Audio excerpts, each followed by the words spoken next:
Siam, Southeast Asia.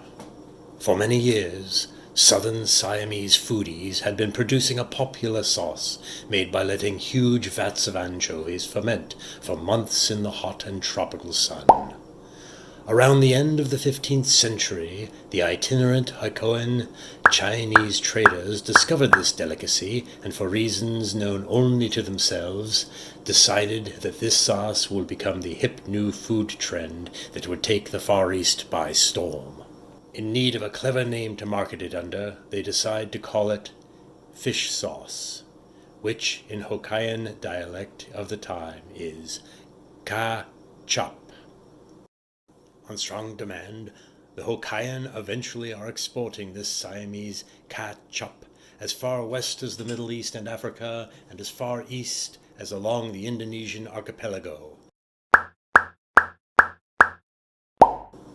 The historically sauce-deprived Indonesians go bonkers over this new condiment, and soon the term ka-chep becomes synonymous with any sort of sauce. By the time the Dutch arrive in the late 16th century, ka-chep has become a term used for anything that is poured over food.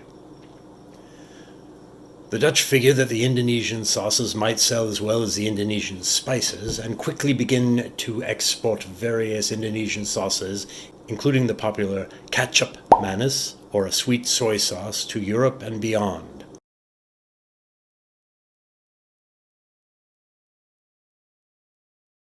Oddly, because the Dutch language doesn't really have a hard CH, they use TS to approximate the sound, changing catsup to catsup. Once catsup hits Europe and the Americas, the term ketchup becomes, just like in Indonesia, a fancy word to market more pedestrian sauces.